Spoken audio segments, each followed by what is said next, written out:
Hi, my name is Chris if you didn't already know, and welcome to my show, SmegChris Review. And yet again I have two films for you, so let me get started. The first being, I'm sure you can guess what. That's right, Jurassic World Rebirth, the latest in the franchise. But before I get started, let me just tell you a little bit of history about my love of Jurassic Park and subsequently Jurassic World. As some of you may be aware, Jurassic Park is my all-time favourite movie. So I tend to get a little bit excited when there's a sequel, but also a little disheartened because sequel after sequel after sequel does get a little bit tiresome. But that aside, I absolutely loved The Lost World Jurassic Park. I think it's a fantastic sequel. Jurassic Park 3 was somewhat of a letdown. It was too fast. You know, the film was too short. There was no build-up. It was just like bum straight into it. And it was a bit of a mess, to be honest. And of course we had that big gap before we got Jurassic World, and wow, it wasn't as good as Jurassic Park, but it was getting there, for me anyway. I thought it was an amazing film. Then we got Jurassic World Fallen Kingdom. I wouldn't say exactly the worst, but it's certainly not the best. And I actually loved Jurassic World Dominion. I thought it was a great movie, having the old characters mixed with the new characters.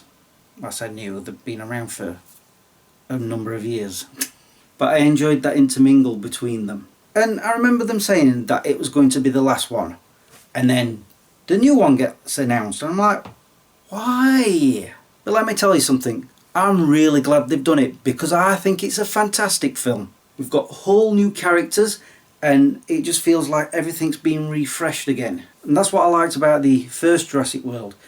All new characters, and it was just like, oh, well, similar story, but everything felt refreshing. And that's how I felt with this film. You know, I loved all the new characters, and I mean all of them. Although there was one that you saw, and as soon as you saw him, you're like, yeah, he's going to turn out bad. And I was right. It was kind of a cliche, to be quite honest. So that's a bad mark against the film. But one of the things that I loved about this movie was we were seeing dinosaurs from past movies, even just in cameos. Like, what do you call it, this one? Sorry, I can never remember the names of these dinosaurs. Like this one, for example, it was a very short moment, but it was nice to see them just suddenly pop up out of nowhere. And how they reintroduced the Tyrannosaurus Rex. Oh wow, that was funny, but also a bit on the scary side. And that's one of the things I liked about this movie, was it seemed more like the dinosaurs were chasing the humans again, and that's kind of what we've been missing for the last few movies. I mean, yes, they've had some dinosaurs chasing people, but not throughout the film. In this one, pretty much. And it wasn't always the same dinosaur either. We had different ones chasing them. I mean, the whole T-Rex going after the characters in the river, yeah, that was really intense, and I loved every second of it. And I have to say, the plot, the story, is pretty much different to any of the other stories that we've had so far. Scarlett Johansson, I loved her character. She was just fantastic. She's a great action hero. But I'm not saying that none of the other characters are anywhere near bad, because I loved all of them too. And like a good Jurassic Park, Jurassic World movie, it has a lot of build-up before it starts getting into the action. Although I have to mention that the opening sequence, that was pretty intense. And the new villain of the movie, the very big creature that we see at the beginning, sort of, and at the end, wow, creepy. Although that is something I'm kind of not liking about the Jurassic World films, is that they seem to be trying to get more monstrous rather than getting, you know, dinosaurs that we're used to in the villainous parts. Am I speaking correctly? It's alright, I'm trying to say what I'm thinking, and my thought process is a little blocky right now. Well, I did say years ago that I was going to stop script writing this show, and here we are, me rambling. What was I talking about?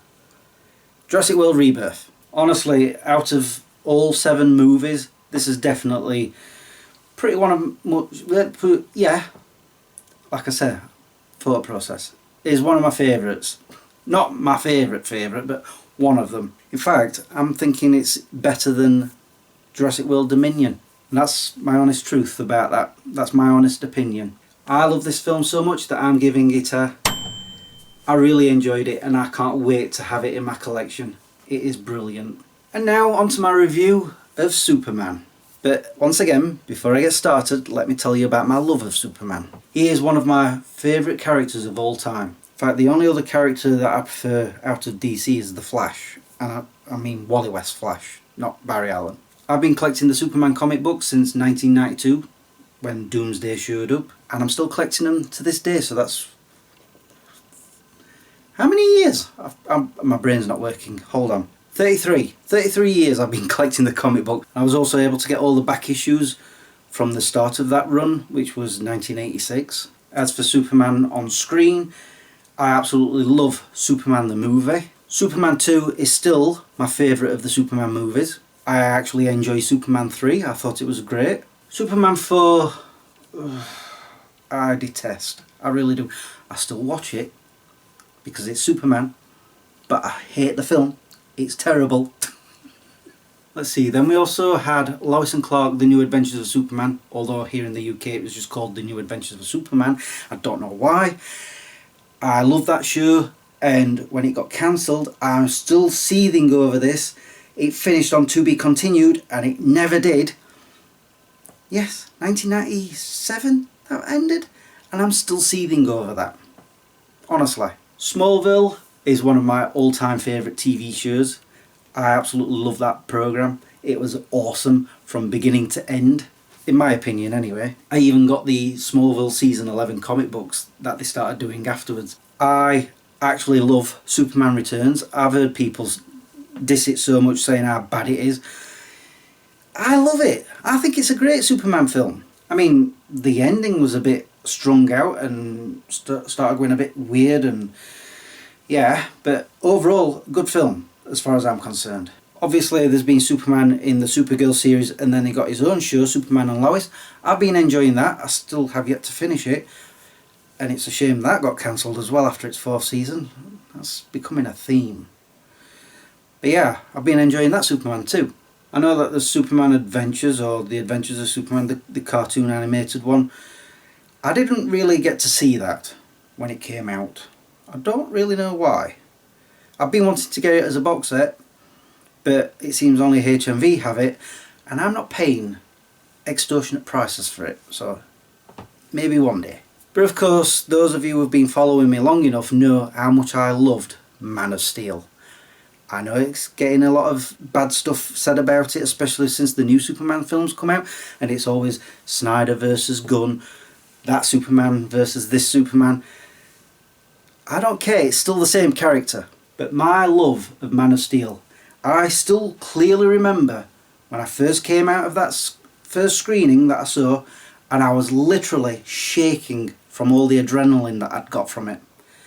I thought it was that epic. So much in fact that I went to see it 2 more times at the cinema, because I loved it that much. I still love it to this day. And I know that subsequent movies, the character got dissed a lot because of how dark it was. I still love that version of Superman. I thought it was brilliant. I love Batman v Superman. I sort of like Justice League. I prefer the Zack Snyder version. I miss Henry Cavill as Superman. But anyway, now on to the actual movie I'm talking about, Superman. So what did I think of it? Well, let me start with the bad points. Now, not only did I say it, but I've heard a few other people say that there is too much plot in the story. It's just one thing after another, and it's like, okay, can we just have one story so we can stick to that? I mean, they just kept cramming so much into the plot, and it was getting more and more difficult to understand what we're trying to follow. Seriously. Now, this is a bit of a spoiler, but there's a scene where Lex Luthor slurs Superman's great name. I mean, we've been told that he's been around for 3 years already. He's never lost a battle. He's been saving lives left, right and centre. And then as soon as Luthor says, oh, he's here to like take over everybody and enslave the human race, like that, the populace just starts laying into Superman, saying how bad he is and he needs to get off the planet and yada yada. What? And also because eventually Superman's name becomes good again, all of a sudden everybody in Metropolis and around the world suddenly they're like, oh, Superman's good, we love Superman, we don't like Lex Luthor anymore, let's turn on him. Like at the drop of a hat. What? These people have trust issues, I'm telling you. Now, I don't know if anybody else feels the same, but the whole Pocket Universe storyline I thought was dumb. Really, really bad. Lex Luthor's created this Pocket Universe and he can travel to anywhere on the planet, or in the universe, I'm guessing. What? Seriously, I thought that whole plotline was just ridiculous. I did not understand it. Where did he get the technology for that? Did he invent it? Well, he claimed to invent it. I mean, I'm sorry, I know he's intelligent, but a pocket universe? I don't think he's ever done that, or am I wrong? Maybe he did it before the crisis, you know, when stories were really convoluted. This is what it reminded me of, the convoluted Superman storylines from before the 80s, or during the 80s. I'm rambling again, aren't I? I can't even speak properly. Moving on. I know this is going to be controversial, because I've heard a lot of people like it, but I think the Superman suit is horrible. I do not like it at all. It's baggy. It looks like it's, you can see all the seams where it's sewn together. The cape was cool. That was about it for it. And also the pants. I like the underpants that are on the top, you know, that he uses, red underpants. But other than that, I did not like the suit. Dean Cain's Superman suit was a lot better than that. Seriously. But the worst thing about the suit, I know I'm going to get flack for this, was the S. That's not the Superman S. It's not even the original Superman S. I just don't like the design of it. I really don't. I'm so used to, you know, well, this type. The one that Christopher Reeve wore. The one that Dean Cain wore. Even Tom Welling wore it at the end of Smallville. So I'm hoping if there is another Superman film, which I'm sure there's going to be, or we're going to see that character again, or this version of the character, he has the proper S. You know, and maybe a better suit. I'm just saying. That's my opinion. I know for a fact that I'm not alone on this thinking. There was not enough Clark Kent.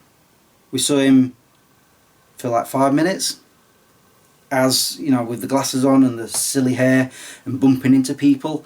That version of Clark Kent, we only saw for 5 minutes. We needed more Clark Kent. And here's another thing that I didn't like. Well, I did like, because I've got goosebumps listening to it, but the music is still using the original Superman theme. Why can't they make their own up? Like, I don't know, Lois and Clark, The New Adventures of Superman did. Like Man of Steel did. It's not that I'm fed up of hearing it, I'm just fed up of them not having their own theme tune. Come on! I mean, it's still the best theme of all time, as far as I'm concerned anyway. Another gripe was Ultraman. He was masked throughout most of the movie. We know who he is, especially comic book readers. I mean, he's a different version in the comic books, but we still know who's behind that mask. It's obvious.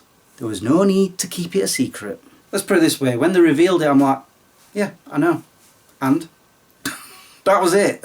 And just one more thing that really annoyed me was, during the final act of the movie, the Daily Planet crew, Lois Lane, Jimmy, and all the others, got into Mr. Terrific's flying pod thing to do a report online so that everybody knows what's happening.